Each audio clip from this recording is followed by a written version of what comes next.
పరిస్థితి చూస్తుంటే. ఓకే, ఎవరైనా చెప్పండి. అంతే అంతే. ఇది ఏముంది రాజకీయ కోణం? ఇందులో రాజకీయ కోణం ఇదే. వాళ్ళు ఒకటి దాని మీద వస్తున్న డిస్కషన్, దాని మీద జరుగుతున్న చర్చని డైవర్ట్ చేయడం.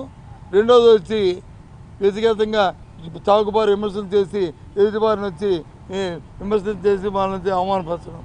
ఇంతే, ఇంతకంటే ఏముంటుంది ఇందులో? లేకపోతే మా పార్టీలో ఉన్న భార్యల మీద, మా పార్టీలో ఉన్న మహిళల మీద వాళ్ళు ఇష్టాలు మాట్లాడుతూ ఇవాళ మా మీద వచ్చి చనిపోయిన స్వర్గీయ రాజశేఖర రెడ్డి గారి మీద పెట్టుకుంటూ మమ్మల్ని సాక్షులుగా పెడుతూ దేనికి? అదే మరి వాళ్ళు మునిక్కి చాటుకోవడం. మునిక్కి ఏ రకంగా ఇంక నేను మాట్లాడడానికి ఎన్నో మాట్లాడగలను. ఆ పార్టీ గురించి, పార్టీ చరిత్ర గురించి, ఎన్టీ రామారావు గారి గురించి, స్వర్గీయ వారిని ఎవరైనా అవన్నీ కాదు కదా ఇప్పుడు, అది అప్రస్తుతం.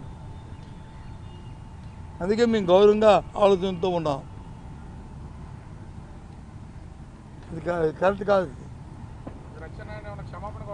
మేము క్షమాపణ అతని ఆలోచన ఉంటే అతని మనిషి బుర్ర వచ్చి ఆయన ఆలోచన తలలో ఉంటే అధికారుల్లో కాకుండా ఆయనే దానికి ఆలోచించుకుంటాడు.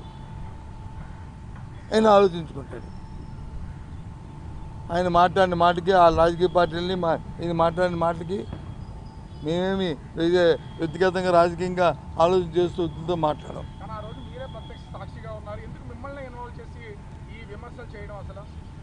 ఆయన ముందుకు కాపాడుకోవడానికి ఆయన పార్టీలో ఆయన ఏదో పేపర్లో చూశాను నిన్న మొన్న, ఏదో మార్పులు చేర్పులు జరుగుతాయటని. ఏమో ఆయన తరఫు కాపాడుకోవడానికి.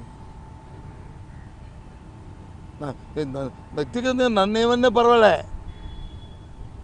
నా ఇబ్బంది అంతా నేను ఎందుకు ఫీల్ అయ్యానంటే, ఇప్పుడు ఎందుకు బాధపడినంటే రాజశేఖర్ గారిని అందుకు ఆయన ఎప్పుడూ నేను అసలు ఆ విషయాన్ని నేను ఆ రోజు ఈ రోజు వరకు ఎప్పుడు ఆయన పేరెత్తి ఏ సభలో కూడా మాట్లాడాను. ఆయన ఆ కారణార్థం ఏంటిది? ఎప్పుడు ఒక చర్చకి దారి చేస్తుంది జగన్మోహన్ రెడ్డి సీఎం సంతకాలు అనేది పూర్తి క్లారిటీ ఎవరేవట్లేదు. అప్పుడు మీరు కూడా ఉన్నటువంటి పొజిషన్ అయితే ఉంది. దీనికి ఇప్పుడైనా సరే క్లారిటీ ఇచ్చే అవకాశం ఉందా? బాబు, సంతకాలు అనేది ఆయన అయిపోయి మేము అయిన తర్వాత, ఇంటికి వచ్చిన తర్వాత మళ్ళీ నేను వచ్చి కర్నూలులో ఉన్నాను. వాస్తవం చెప్తే బతికే ఉన్నారు నాతో ఉన్న వ్యక్తులు.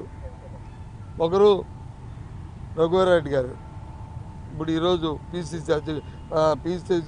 ఏఐసిసి